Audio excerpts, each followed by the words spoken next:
court does call the case of the people versus Vincent, Siobhan Vincent, Keith Finley, and Gregory Callahan. Counsel, state your. Good afternoon, Your Honor. Amy Reiser, on behalf of the people and all of you. Good afternoon, Your Honor. Wendy Barnwell on behalf of Mr. Finley, who's to my left. Ms. Young, can you state your appearance, please? Yes, Your Honor. Good afternoon. For the record, Rita Young, P44626, appearing on behalf of Mr. Gregory Callahan. For the judge, court shall please to assistant public defender on behalf of defendant. All right. Okay. Good afternoon, Your Honor. Attorney Dick Hillary. I'm from Grand Rapids. Thank you for having us today. I represent Samaritas and I'm part of this case. All right. Your Honor, Matt McCary, also here on behalf of non-party Samaritas. All right. And this is your motion. You may proceed. And I'll try to keep this short. I know the court had to use the materials. Yes. So Samaritas, Your Honor, its role in this matter is Samaritas was the child care organization, a licensed child placing agency that oversaw the foster care services that were involved. And so Samaritas worked with the biological mother, the foster child, and the foster parents to coordinate all of the foster care services relative to this case moving through the Wayne County Circuit Court, Family Court. And so shortly after this incident, on or about January 1st, my office became involved on behalf of Samaritas and began discussions with the investigating law enforcement agency, the Northfield Township Police Department. And we indicated that it was our full intent, obviously, to cooperate with the investigation, as for our ability, keeping in mind all confidentiality provisions under state and federal law that may be out. Northfield Township Police Department was very gracious. They've always been very gracious with us, Your Honor, and represented that they understood and would be willing to work with us to the best of their ability. And so what we have here are 3 search warrants that are at issue. There is one that was executed already upon the caseworker Jennifer Hagan at her personal home. We understand that a personal cell phone was secured, a laptop, which is a Samaritas work laptop, was secured, and some binders, some documents, a handful of documents were removed from the home in accordance with that search warrant.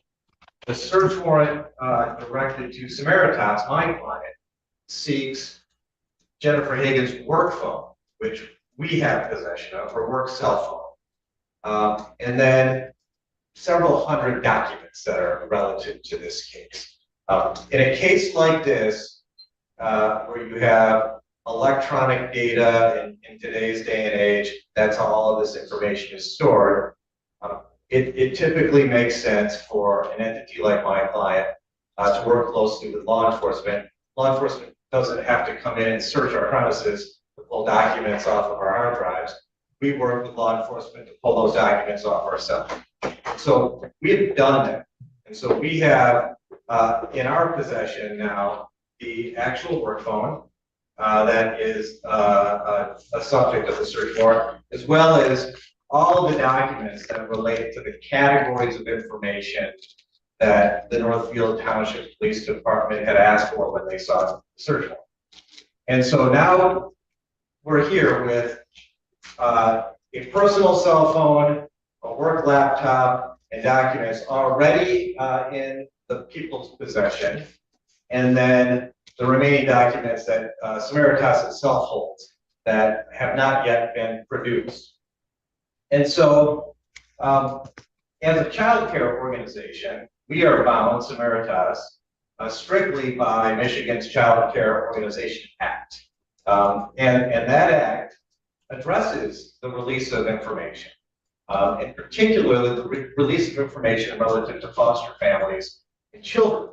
And that act says except as otherwise provided in this subsection and subsection 4, and I'm speaking of MCL 722120. Records regarding children and facts compiled about children and their parents and relatives are confidential. And disclosure of this information must be properly safeguarded by the child care organization, the department, which would be DHHS in Michigan, and any other entity in possession of the information. So currently, my client, Samaritas, is in possession of that information. And so we are obligated to come before this court, not to object to the production of this information. We understand it must be produced, it has to be reviewed, but to fulfill our obligations of the Child Care Organizations Act and seek a protective order, right? And that protective order, we sent you the latest version. Once you recited this case, we added the caption. We attempted to draft a protective order that we thought would be fair to everybody. And so without reading that proposed order, Your Honor, it essentially requires Samaritas to produce the information, that information shall be confidential, not disclosed outside of the confines of this court case. And it's, by the way, Your Honor, I know you handle civil cases, and it's no different than you worked off of a civil protective order, which we would usually see protective order laid out in a civil case. So the information would be produced, fully usable by all the parties in this case. In fact, if this were a case that needed expert review, the experts could see it, but everyone's bound by that protective order. This information cannot go out to the world, right? Because the Child Care Organizations Act prevents that. So we tried to find a balance, right? If there's relevant information that either the people or one of the defendants needed to use, that it could be used in connection with the case. But to the extent it were to be made public, or there was a request that it be made public, a protective order would require us to come back and check in with you. So you would make a decision whether that information should go out. Now, why is that important? The cell phones, particularly the work phone and the laptop, our caseworker oversaw dozens of cases, not just this one. And so the cell phone itself has text messages between our caseworker, other attorneys, names are discussed. It's what you would sort of expect if you were reviewing cell phone and text messages. But she oversaw dozens of cases that are wholly unrelated here. And it's that type of information that we're very much concerned about being disclosed. The foster parents have an expectation of privacy and confidentiality, and the law requires it. So we think we were being reasonable here. I still think there's not a significant dispute. I read the people's response brief. There did not seem to be a major dispute on the law. We just want to level set here, maintain the status quo, get this information in the hands of law enforcement and the people so they can review it. And then if there's something that needs to be used relative to this case, to be used, but everybody is governed by that protective. The people, all the defendants, their lawyers, any experts secured. We have the umbrella of a protective order, which is not at all unusual in a civil case. Possibly in a criminal case like this it may be, but we see this all the time. So that's the relief we're asking for, Your Honor. And it's not to hide anything from the public. It's just to comply with the law. And before anything were to go to the public, there's a check-in with the court. The court has to make that decision, and it protects everyone. So with reference to the personal phone, why would that fall under the auspices of any protective order? We don't know what's on it. So I don't know what's on my personal phone, Your Honor. If you were to ask me to talk about all my text messages, I think it's possible that the caseworker may have at times used her personal phone. So we don't know. So in an abundance of caution, we want this protective order to cover everything initially, but would fully understand if there were information like you suggested in your example on that personal phone that is not subject to any protection under the Child Care Organizations Act or HIPAA. There would be a conversation with you, and I think it would be quickly resolved. But there's just so much data and information that level setting now and putting protective order out there now, we think is the safest way to comply with the law and protect other foster families, frankly, and information about their cases. All right. Thank you. Mr. Rise.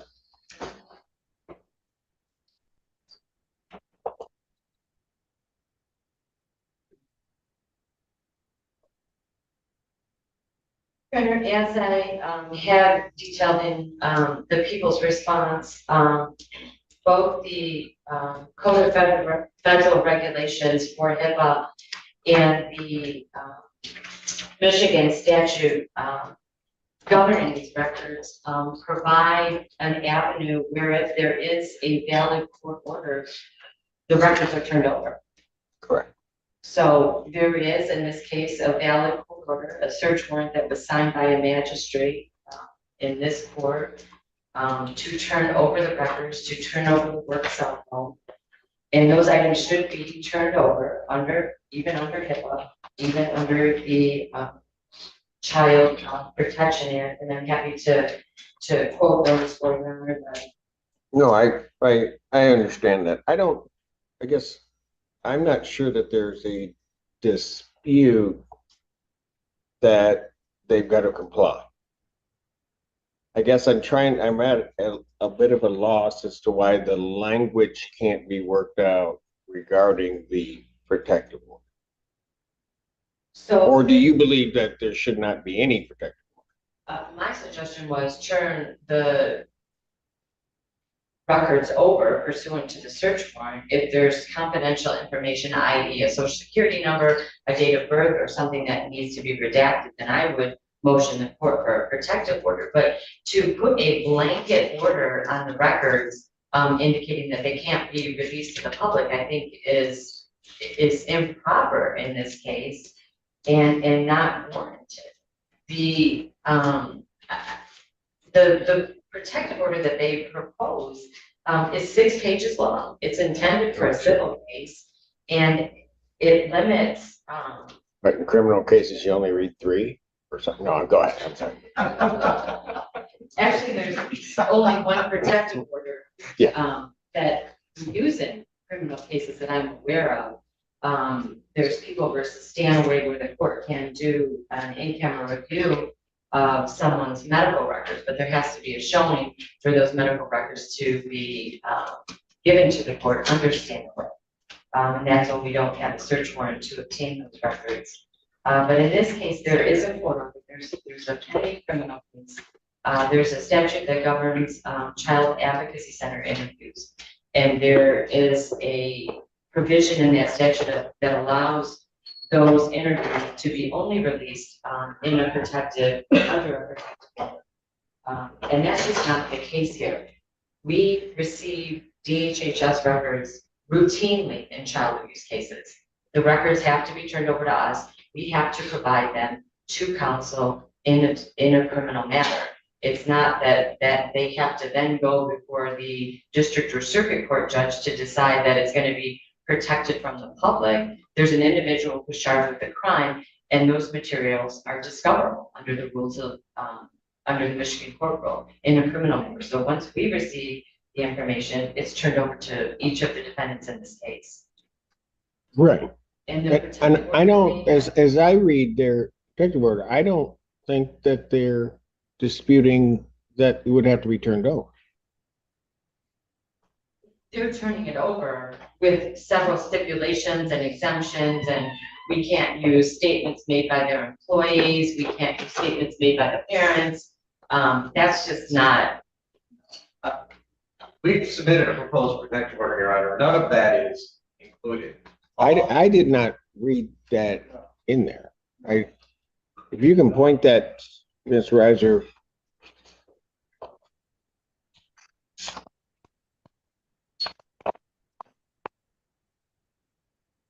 And if it is, Your Honor, it should be struck. That would be my position.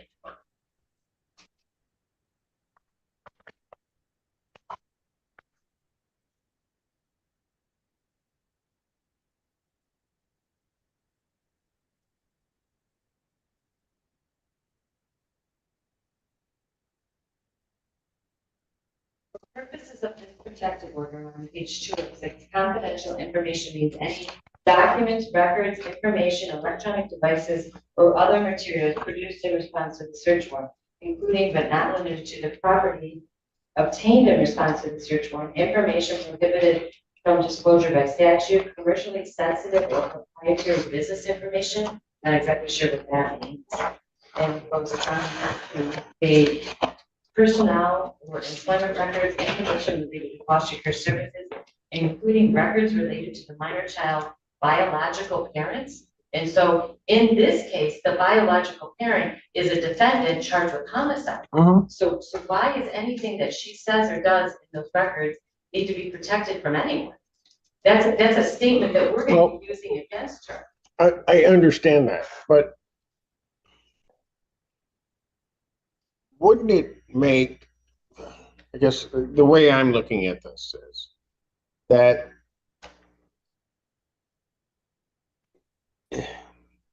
initially, I think they want to know what's there. Like I doubt that they know what's on the phone.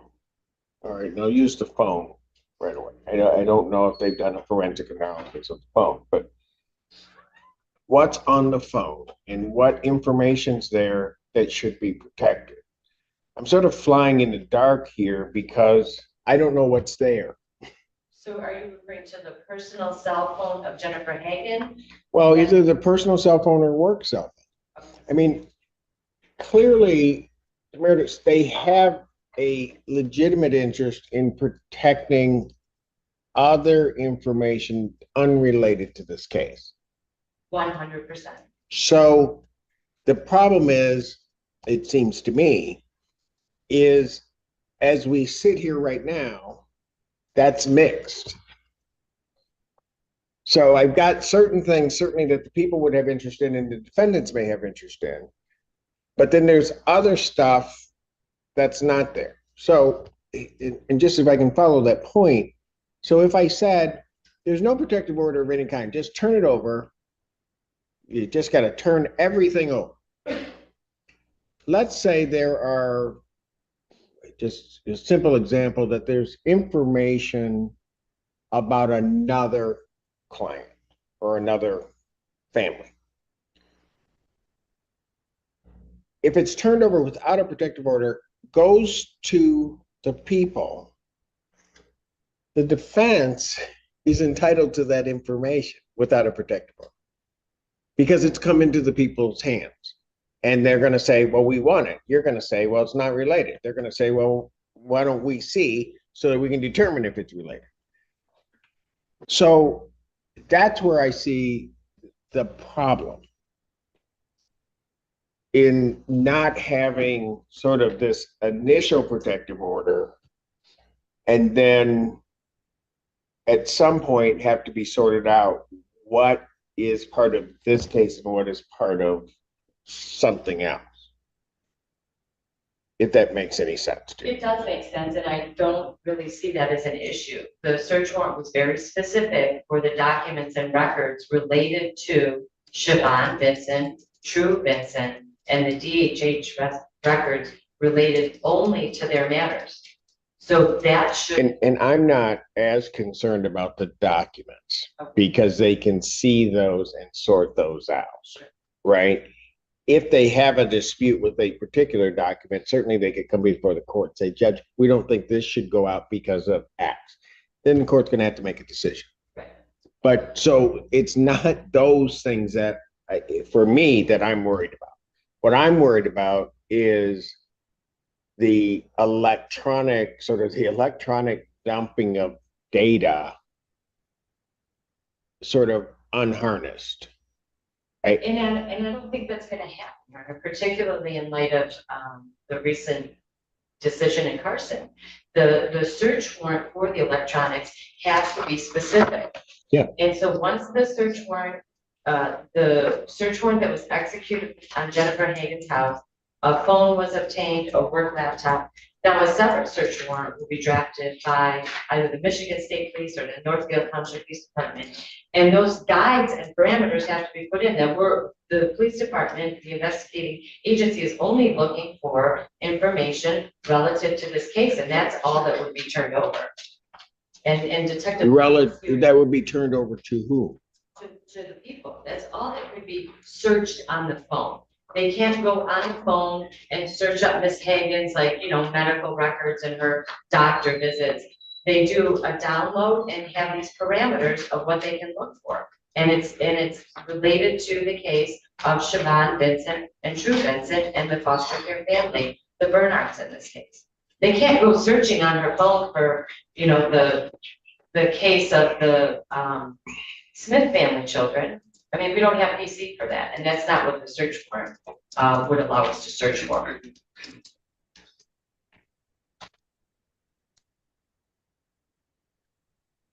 I see what you're saying, but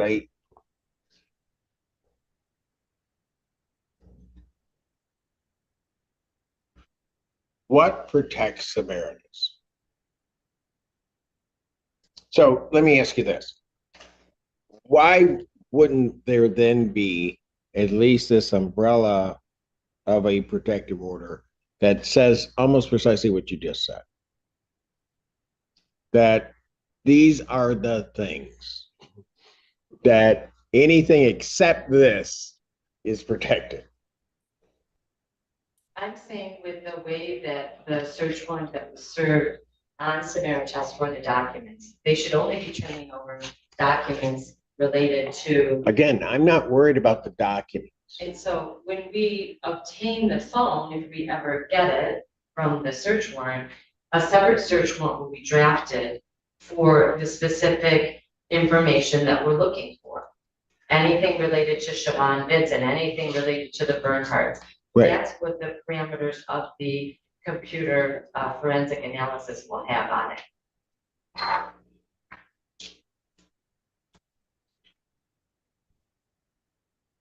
Right. But then here's what's going to happen. That's going to get here. And at the same time, I don't know what that language is going to look like. You're going to be back. And you're going to be back because there's going to be something. It's going to be specific, but it's not going to be specific. I'm suspecting, and I may be wrong. It's not going to be specific enough for Samaritas regarding that particular language. And I guess I'm again at a loss as to why why there cannot be an initial protective order satisfies that. You can still do your search warrant. If something comes up that looks as though it is something that should be protected, then the parties come. I mean, that's the way I think is almost a less, I mean, it's a lot of work at the beginning, but a lot cleaner when it comes down to what comes out.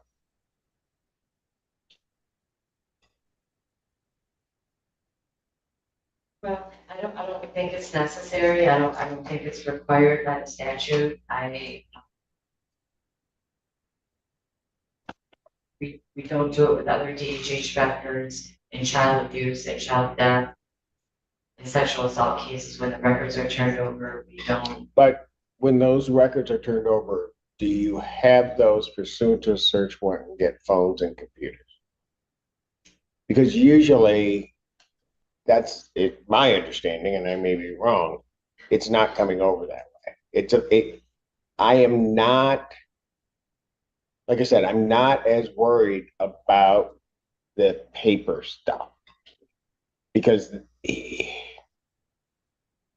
I believe that they're going to comply with the search warrant regarding that information. It is the electronic data that's there.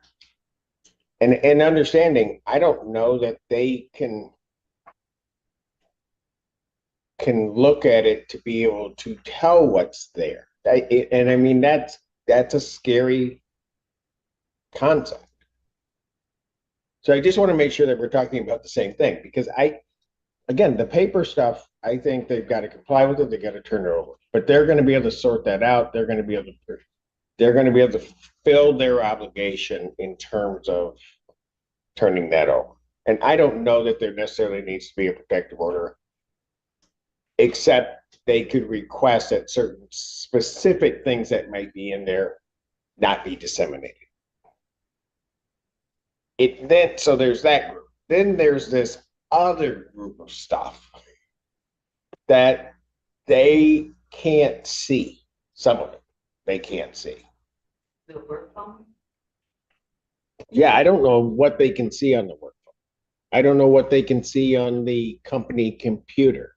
I mean, I'm not in their system, so I don't know how deep, if they have an IT, how deep their IT could go and look at everything and pull it out. I can clarify. So we know that the work phone contains information relative to this case. Okay, We know that the work phone contains information relative to several other foster care cases. got it. I am certain the people do not want us to only produce what we believe to be relevant. I believe the people want us to produce the entire phone. Therein lies the need for a protective order. Once it leaves our hands, right, we no longer have any control over it.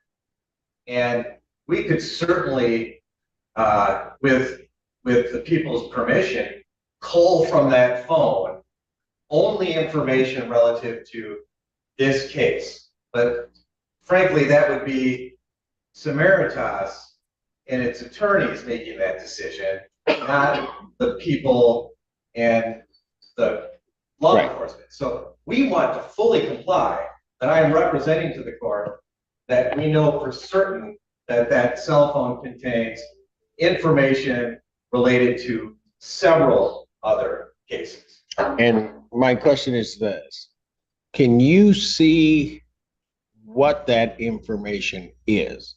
We can. Okay, very good. And we do not know what is on that personal phone. Got it. Nor can I. We represent the caseworker, not personally, but in her capacity as an employee of Semeritas. It's a difference. Yeah. And so, right, like any of us, like if I ask you, Your Honor, what's on your cell phone and all of your text messages, right? I have text messages that go back 10 years. I don't know. And so we don't know. And so we want this protective order to relate back to that phone as well. I believe I'm obligated to seek that relief under the Child Care Organizations Act. I think I don't have a choice. I have to ask for that relief. While at the same time, I very much understand that this is a very serious case. Mm-hmm. And we want to ensure that the people have everything. It's the use of it after they have it that we're concerned about, and the disclosure of it potentially to the public. So I don't think what I'm asking for is unreasonable. But let me just make sure, because sometimes these things are talked about globally. As it relates to this case, you're not worried about that disclosure, are you? I am not. As it relates to information. That disclosure. Right. It's the disclosure of potential disclosure of other things to the public. Correct. So the search warrant, and I'm familiar with that case law as well, it's murky because it puts restrictions on the levels of searches that law enforcement can go into a phone. But the search warrant commands the production of the phone with that number. It was not narrowly limited to information within the phone that related only to this case. Nor would I expect it to be, Your Honor, because if that's what its warrant said, and we were doing this, then we would be making that decision and not the people. And that, I'm certain that people don't want that to happen, and I would expect it to. We want them to have the entire phone. We just want to ensure that initially, as you've indicated, Your Honor, that that protection is there. And we can cross that bridge on what should be disclosed, if anything, at a later date. But I don't think that that's asking too much. And I think it's not a complex process. And I think it allows us to comply with our obligations under the law. Anything else, Ms. Reiser? I think you were I interrupted. mean, two things, sorry. Yes. One, I think I addressed with respect to the electronic specifically, that we're talking about two different cell phones. We're talking a cell phone, a personal, and I emphasize personal cell phone of Jennifer Higgins, not the cell phone that's owned by Samaritas, but the personal cell phone that has been seized pursuant to a search warrant. The phone was identified and legally seized. We will, and may have already, drafted a second search warrant for the forensic analysis of that personal phone. Got it. Regarding that personal phone, I would submit to the court as an offer of proof that search warrant drafted by the investigator will be seeking information only pertaining to this case.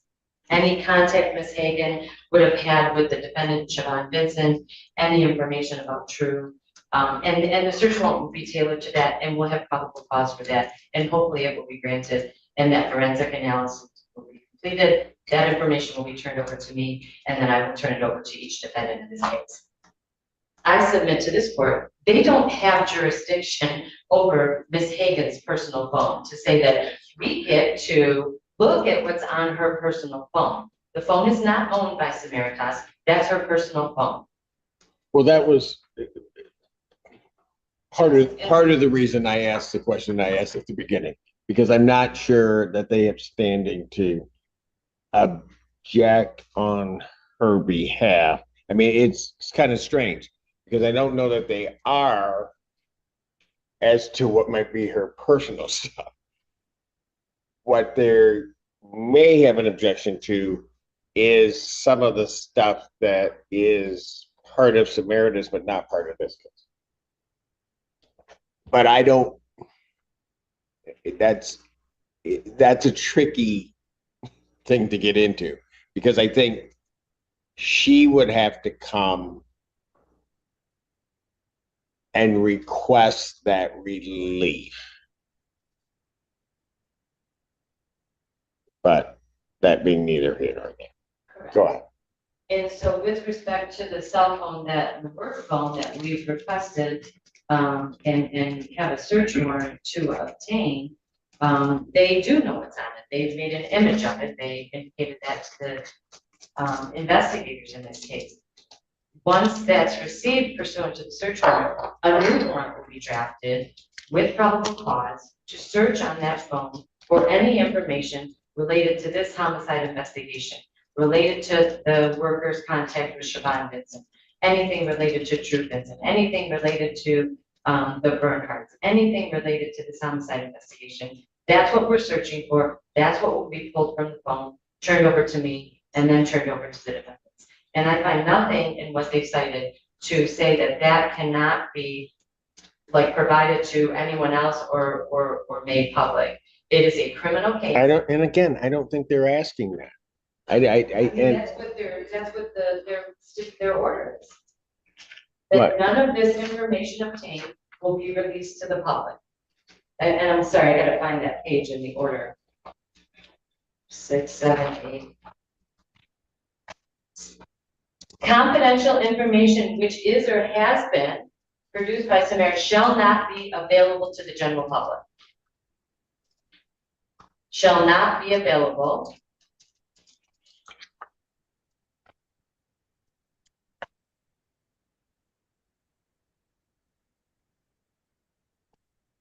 That's on page 4 of 6 of this protective order.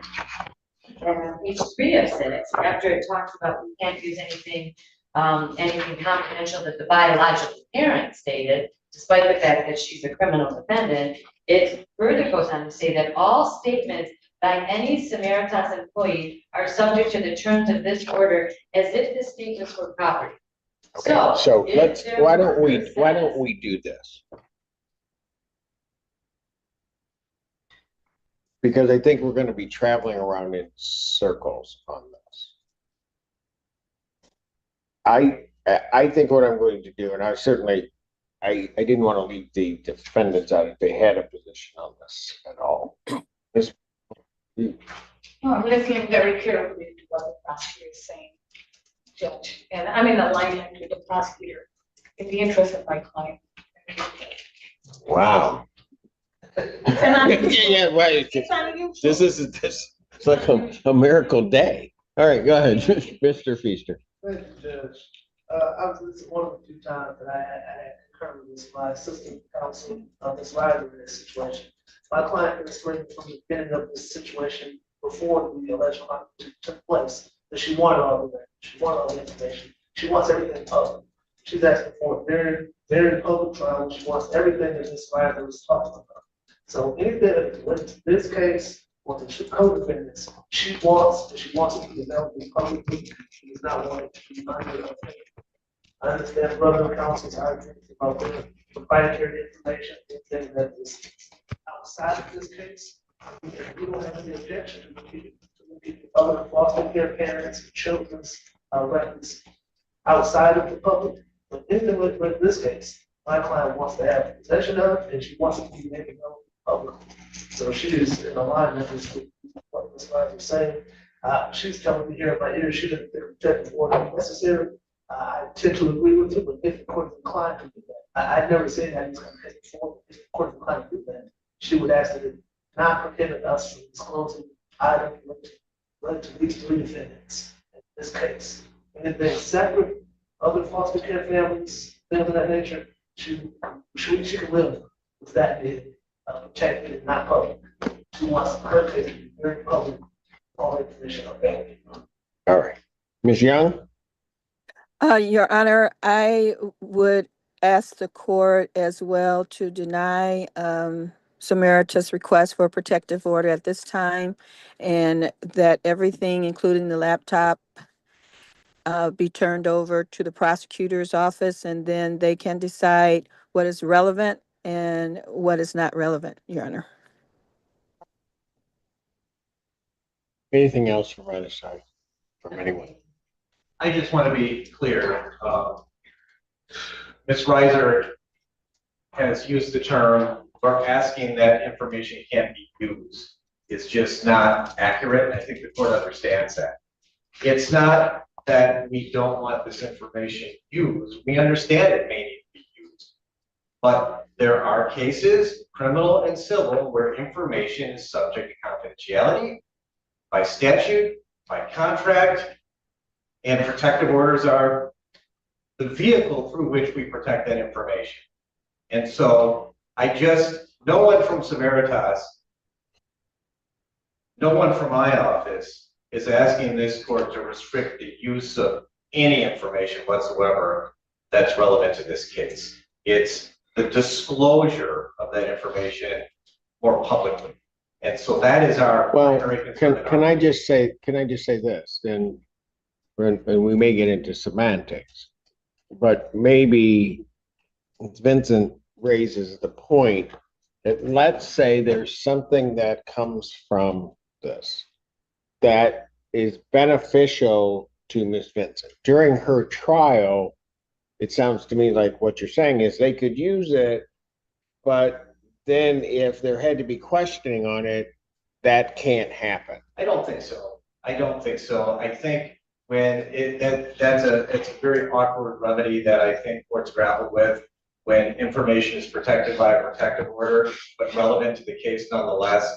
I do think it still needs to be available for use in a public courtroom. I'm not asking for relevant evidence to be kept out of a case to the detriment of the people or any defendant in this case. I understand that that would be a bridge too far, Your Honor. We could not get that relief because it would impede, I think, the constitutional rights of the defendants, as well as the people's obligation to prosecute the case. So No, that is not what we're seeking. All right, so here's what I'm gonna do, folks. I'm gonna kind of walk down the middle on this. I'm going to conditionally deny your motion for a protective order. Initially, you are to comply with the subpoenas and the requests for the protection of documents and electronic devices, with the understanding that there's going to be the other search warrant regarding those devices. That once that is completed, a copy of what will be provided, what is intended to be provided, will be provided to Samaritas. And then at that point, 14 days from that point in time, or well, I'm going to make it 7, they would have to raise any objections to its dissemination or disclosure, and then the court can rule on them. I think that I was looking more at a global way of protecting everybody's interest, but I think this protects the interest. So just so that I'm being clear in this case, they will turn over what they need to turn over from or pursuant to the subpoena. The people will turn those over to law enforcement. You will get a new search warrant specifically tailored to these cases. Once that information comes over, I'm excluding the personal phone because I think that raises another issue. You will let Samaritas know this is the information that we have that will be turned over and disseminated. They will then have 7 days in which to object or request some protection from the court regarding that. If they don't do that, then it will be handled in its normal fashion. But I want them to be able to have some ability to know what the information that may be used and to, I guess as they're saying, fulfill their obligations, but at least protect whatever interest they may see that they have. That's with reference, so just want to click documents, they're just coming. It's the electronic devices that I'm specifically talking about in that regard, but only the Samaritas, the work electronic devices. Correct. With reference to the personal phone, I'm not going to issue any ruling regarding that, and only because I don't believe that they have standing to object to the search of that item. I think that has to come from the owner of that phone. That may indeed request the same thing, but I think that's who it has to come from. And so those items are to be turned over forthwith. Yes. Once the phone and or laptop, a search warrant is obtained to search those, and that search is complete. You want that turned over to Samaritas before releasing it? Before releasing it to the defendants for that 7-day period, so that they can look at it, raise any objections they have. But if no objections are raised, then it all comes to the defendant. When do we get that, Judge? Seeing that it was When do you get what? April 18th that we have to. You guys picked the April 18th date. I just said I'd be here. No, I don't know how fast much of this can be done. So, as you're aware, I'm sure there have been a number of search warrants executed. And in this investigation on the work cell phone number. The work. Okay, go ahead. Number. We obtained and executed a search warrant for cell phone tower data information. It doesn't contain anything about cases or anything of that nature. Okay. Just the cell phone tower data. In call detail records with phone numbers. Okay. And that's from the personal cell phone? Is that, I mean, does it derive We did it got it, from the number on the, on the phone. I don't see any reason to restrict or limit that. Yeah, I would be inclined to agree, but there might, go ahead. I know what you're gonna raise, but go ahead. Well, obviously, I don't, that presumably then maybe phone numbers of other foster families, phone numbers unrelated to this case. Technically, that is data, that is information relative to a foster family. All right, look, folks, But, let's just but do I it. don't want to be too difficult. No. Let's just do it the same way. If you've got those numbers, turn it over, let them raise their objections within 7 days. Otherwise, it's just going. I mean, that's how I think that's just the best way to handle it. Give them an opportunity to look at it, give their justification or reason as to why it shouldn't be. They might call you and say, hey, you know, here's this number. It's whatever type of case it is.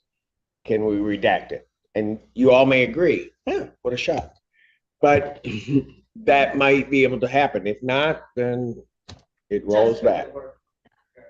Just for the work phone. Again, I'm not addressing anything regarding that personal phone because I think you've got to have the party that would be the proper party to object. Okay?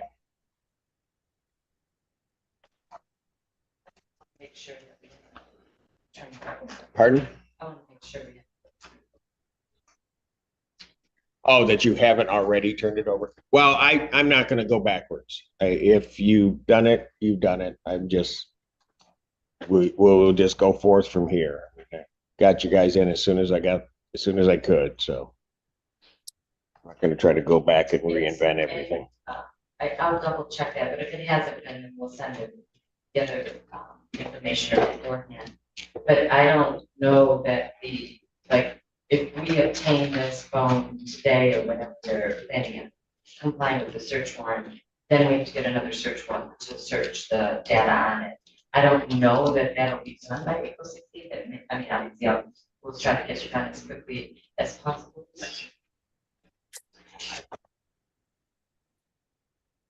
So, If you get it drafted and get it, I mean, I'll make sure I'm available to sign off on whatever work you need.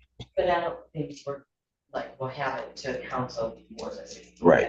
And even if that were to happen, you're right. I don't know that, given the date we've set, that's going to happen.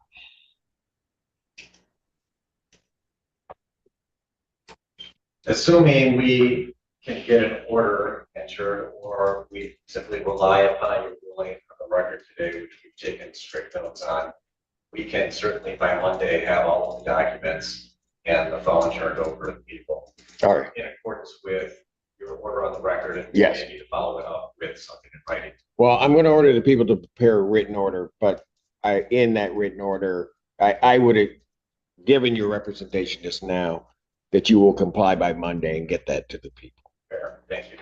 All right. So the prosecutor will prepare a written order with the court's ruling. The issue is going to be timing. And I know that there's an issue also here.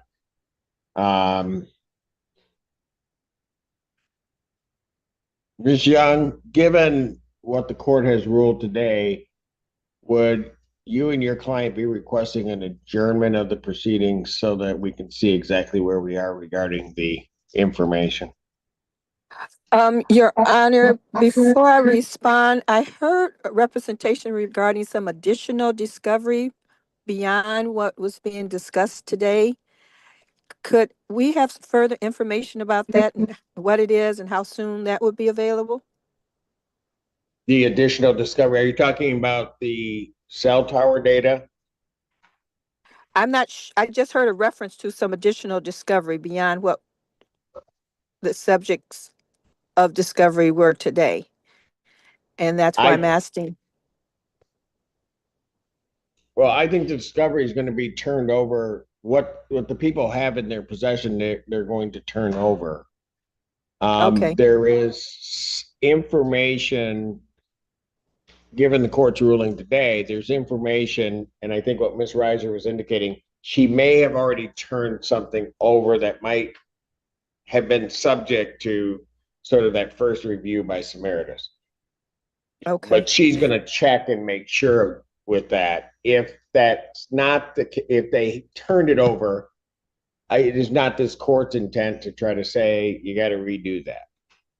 If they Okay. haven't, then they will get it to Samaritas, 7-day period, then get it to defense counsel. Then in that case, Your Honor, I would ask that we keep the date of April 16th, and then if we need to move it out, we can do that prior to the 16th if necessary. Yeah, it had to be prior to the 16th. I blocked the whole day that you Okay. guys took from me a couple months ago. I mean, that you asked me to have. Sorry. So Judge, we would have to be in physical, we would have to be physically here in court before April 16th. Is that, or should we like pick another date? Well, The 16th. here's what I would suspect. I would suspect that counsel would try to get together and say, what are we going to be able to go on the 16th? If you can't go and you can't agree on a date, get to Ann. We'll work a date out for you to let them know. But it has to be, I think, enough in advance so that the people aren't subpoenaing witnesses to come here and then all of a sudden on that date say we're not going to go. I don't want to see that happen. Understood, Your Honor. So maybe all defense counsel can pick a date to have a telephone conference and share that with the court now. I don't want to be any part of anybody's telephone conference Okay, at all. we'll work it out, Judge. It will be like making sausage. You guys let that happen, and I'm just not dealing with that. I'm glad today, Judge, to all parties. Thank you, Mr. Feaster, and then we can figure that out. If I could know at least what the wishes of the party, at least 7 days in advance of our current date, I would appreciate it. All right. Great. Okay. Hold on a second. Is there anything else from anyone on this matter? No, thank you for your time today. Thank you so very much, Judge. All right. And Mr. Feaster. Yes, Judge. The court should be mentioned competency from Benson. And I had a chance to notify the people of my intention to request that those were filed. I hope we were fine about it. She understands why we are request. I'm asking the questions. I will be able. I'll discuss it. Probably be requesting that our exam move that to resolve. Well, right. Your exam date, and I've signed the orders regarding competency. Your exam date just won't happen. I'll be ordering a forensic evaluation. And then on Ms. Vincent's case, I've ordered that, I've signed that. I will set a competency hearing in her case for 260. Let's see where we are. Really? Yeah, I guess it is. I'm going to go one more week. May 22nd, 2025, 9 a.m. That's on Miss Vincent's case only. Her bond will continue as denied. On the other matter, we will just continue to that next date until we hear something else. So May 22nd pertains only to Miss Vincent. Okay. The other dates we'll just hold. All right. Thank you, folks. to. Thank you, Your Honor.